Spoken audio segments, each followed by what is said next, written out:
Please raise your right hand and repeat after me. I, Joseph Robinette Biden Jr., do solemnly swear. I, Joseph Robinette Biden Jr., do solemnly swear that I will faithfully execute the office of President of the United States. Office of President of the United States. And will, to the best of my ability, preserve, protect, and defend the Constitution of the United States. The Constitution of the United States. So help you God. So help me God. Congratulations, Mr. President.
Ladies and gentlemen, please be seated.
Pause in the program prior to the inaugural address. Presidency of Joe Biden officially begins in 9 minutes. My fellow Americans, a moment we have all been waiting for. It is now my great privilege and high honor to be the first person to officially introduce the 46th President of the United States, Joseph R. Biden, Jr.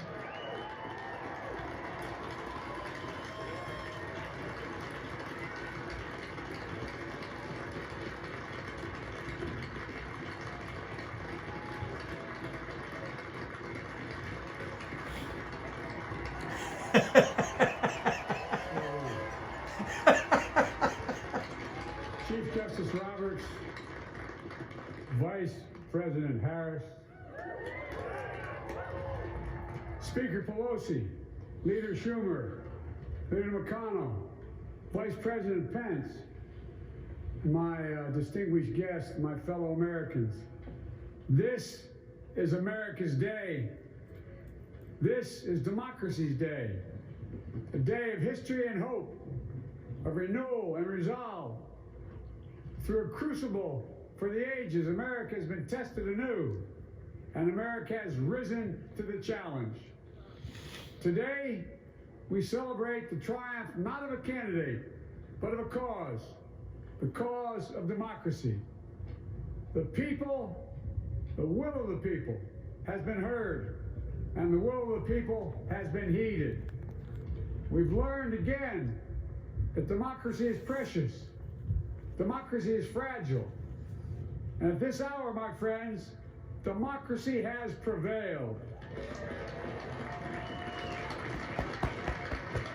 So now, this hallowed ground where just a few days ago, violence sought to shake the Capitol's very foundation, we come together as one nation, under God, indivisible, to carry out the peaceful transfer of power as we have for more than 2 centuries.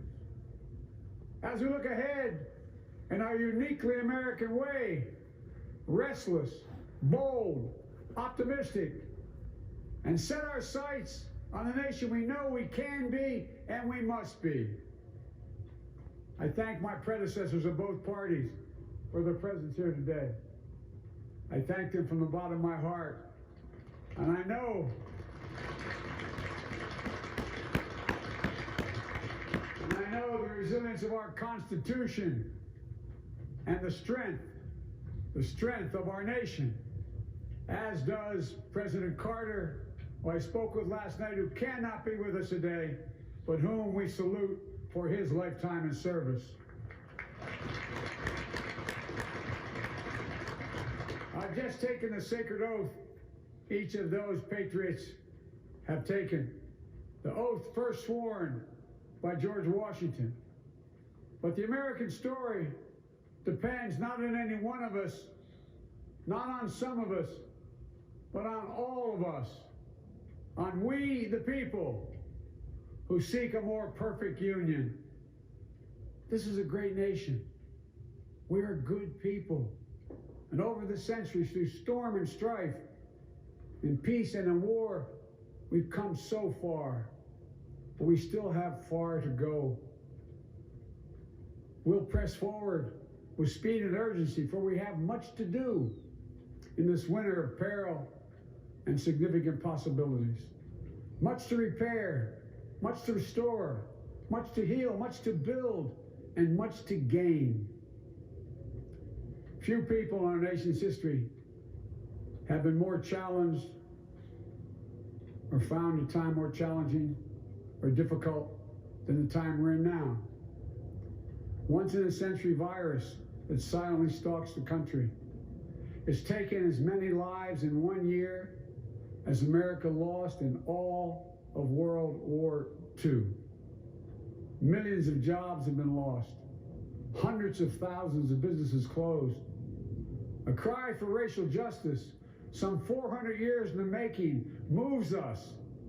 The dream of justice for all will be deferred no longer.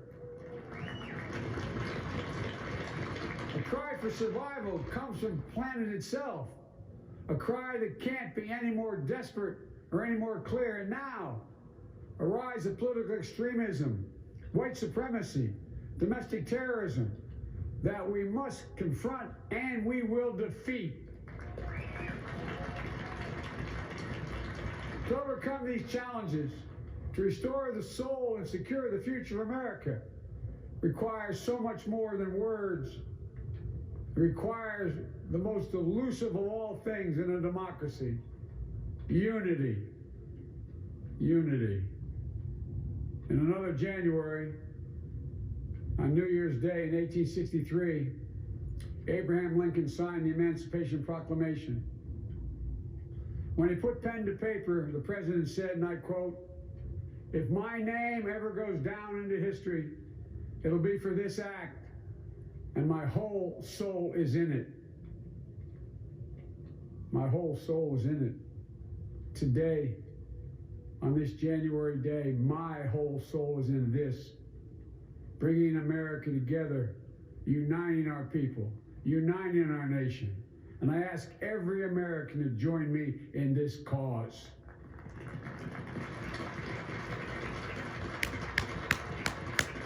Uniting to fight the foes we face: anger, resentment and hatred, extremism, lawlessness, violence, disease, joblessness, and hopelessness. With unity, we can do great things, important things. We can right wrongs. We can put people to work in good jobs. We can teach our children in safe schools. We can overcome the deadly virus. We can reward work and rebuild the middle class and make healthcare secure for all. We can deliver racial justice, and we can make America once again the leading force for good in the world. I know speaking of unity can sound to some like a foolish fantasy these days. I know the forces that divide us are deep and they are real. But I also know they are not new. Our history has been a constant struggle between the American ideal that we're all created equal and the harsh, ugly reality that racism, nativism, fear, demonization have long torn us apart. The battle is perennial, and victory is never assured. Through Civil War, the Great Depression, World War, 9/11, through struggle, sacrifice, and setbacks, our better angels have always prevailed. In each of these moments, enough of us have come together to carry all of us forward. And we can do that now. History, faith, and reason show the way of unity. We can see each other not as adversaries, but as neighbors. We can treat each other with dignity and respect. We can join forces, stop the shouting, and lower the temperature. For without unity, there is no peace, only bitterness and fury. No progress, only exhausting outrage. No nation, only a state of chaos. This is our historic moment of crisis and challenge. And unity is the path forward. And we must meet this moment as the United States of America. If we do that, I guarantee you we will not fail. We have never, ever, ever, ever failed in America when we've acted together. And so today, at this time, in this place, let's start afresh. All of us. Let's begin to listen to one another again. Hear one another. See one another. Show respect to one another. Politics doesn't have to be a raging fire, destroying everything in its path. Every disagreement doesn't have to be a cause for total war. And we must reject the culture in which facts themselves are manipulated and even manufactured.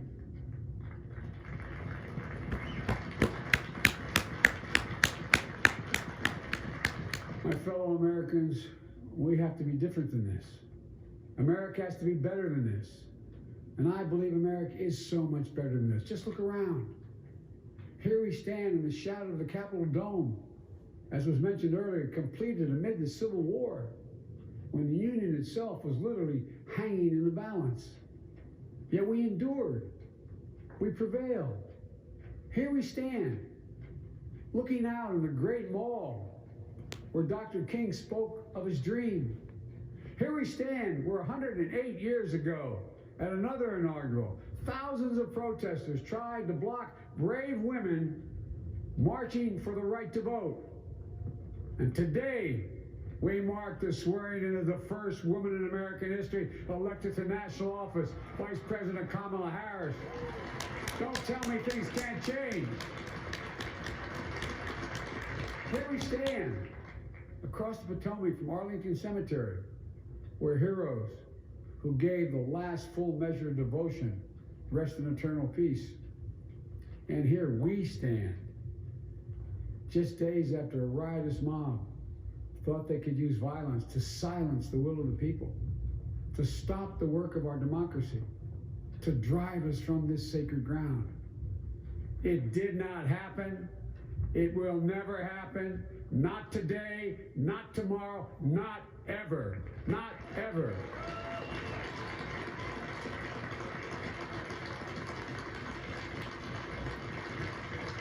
To all those who supported our campaign, I'm humbled by the faith you've placed in us. To all those who did not support us, let me say this. Hear me out as we move forward. Take a measure of me and my heart. If you still disagree, so be it. That's democracy. That's America. The right to dissent peaceably.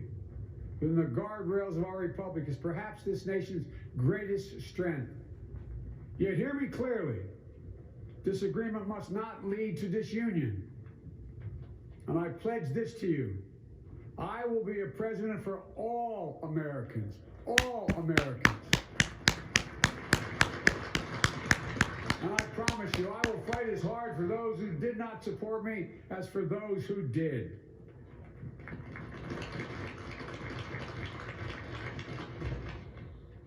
Many centuries ago, St. Augustine, a saint of my church, wrote that a people was a multitude defined by the common objects of their love.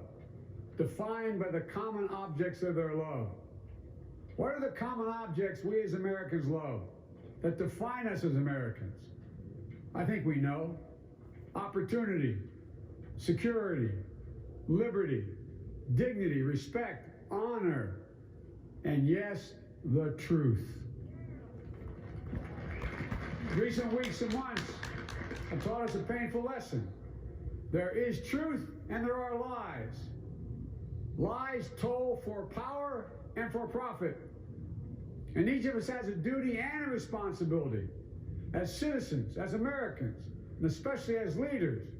Leaders who have pledged to honor our Constitution and protect our nation, to defend the truth and defeat the lies. Look, I understand that many of my fellow Americans view the future with fear and trepidation. I understand they worry about their jobs. I understand, like my dad, they lay at bed at night, staring at the ceiling, wondering, can I keep my health care? Can I pay my mortgage? Thinking about their families, about what comes next. I promise you, I get it. But the answer is not to turn inward, to retreat into competing factions, distrusting those who don't look like you, or worship the way you do, or don't get their news from the same sources you do. We must end this uncivil war that pits red against blue, rural versus urban, conservative versus liberal. We can do this if we open our souls instead of hardening our hearts, if we show a little tolerance and humility, and if we're willing to stand in the other person's shoes, as my mom would say, just for a moment, stand in their shoes. Because here's the thing about life. There's no accounting for what fate will deal you. Some days, when you need a hand. There are other days when we're called to lend a hand. That's how it has to be. This is what we do for one another. And if we are this way, our country will be stronger, more prosperous, more ready for the future. And we can still disagree. My fellow Americans, in the work ahead of us, we're going to need each other. We need all our strength to persevere through this dark winter. We're entering what may be the toughest and deadliest period of the virus. We must set aside politics and finally face this pandemic as one nation. One nation. And I promise you this, as the Bible says, weeping may endure for a night, but joy cometh in the morning. We will get through this together. Together. Look, folks, all my colleagues I serve with in the House and the Senate up here, we all understand the world is watching all of us today. So here's my message to those beyond our borders. America has been tested, and we've come out stronger for it. We will repair our alliances and engage with the world once again. Not to meet yesterday's challenges, but today's and tomorrow's challenges.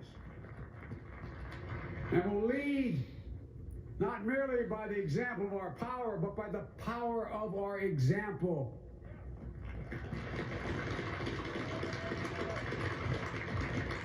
We'll be a strong and trusted partner for peace, progress, and security. Look, you all know we've been through so much in this nation. And my first act as president, I'd like to ask you to join me in a moment of silent prayer. Remember all those who we lost in this past year to the pandemic. Those 400,000 fellow Americans, moms, dads, husbands, wives, sons, daughters, friends, neighbors, and co-workers.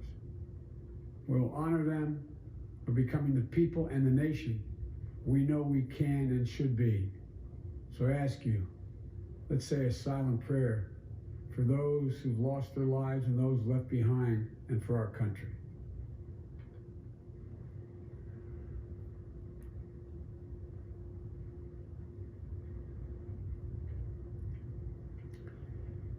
Amen. Folks, this is a time of testing. We face an attack on our democracy and on truth, a raging virus, growing inequity, the sting of systemic racism, a climate in crisis, America's role in the world. Any one of these would be enough to challenge us in profound ways. But the fact is, we face them all at once, presenting this nation with one of the gravest responsibilities we've had. Now we're going to be tested. Are we going to step up? All of us? It's time for boldness, for there's so much to do. And this is certain. I promise you, we will be judged, you and I, by how we resolve these cascading crises of our era. We will rise to the occasion is the question. Will we master this rare and difficult hour? Will we meet our obligations and pass along a new and better world to our children? I believe we must. I'm sure you do as well. I believe we will. And when we do, we'll write the next great chapter in the history of the United States of America, the American story. A story that might sound something like a song that means a lot to me. It's called American Anthem. There's one verse that stands out, at least for me, and it goes like this. The work and prayers of century have brought us to this day. What shall be our legacy? What will our children say? Let me know in my heart when my days are through. America, America, I gave my best to you. Let's us add our own work and prayers to the unfolding story of our great nation. If we do this, then when our days are through, our children and our children's children will say of us, they gave their best, they did their duty, they healed a broken land. My fellow Americans, I close the day where I began, with the sacred oath.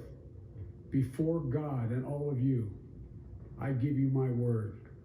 I will always level with you. I will defend the Constitution. I'll defend our democracy. I'll defend America. And I'll give all of you, keep everything I do in your service, thinking not of power, but of possibilities, not of personal interest, but the public good. And together, we shall write an American story of hope, not fear, of unity, not division, of light, not darkness, a story of decency and dignity, love and healing, greatness and goodness. May this be the story that guides us, the story that inspires us, and the story that tells ages yet to come that we answered the call of history. We met the moment. Democracy and hope, truth and justice did not die on our watch but thrived. That America secured liberty at home and stood once again as a beacon to the world. That is what we owe our forebears, one another, and generation to follow. So, with purpose and resolve, we turn to those tasks of our time, sustained by faith, driven by conviction, and devoted to one another and the country we love with all our hearts. May God bless America. and may God protect our troops. Thank you, America.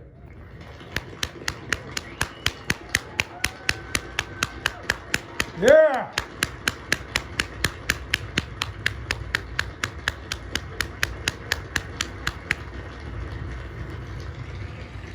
President Joe Biden.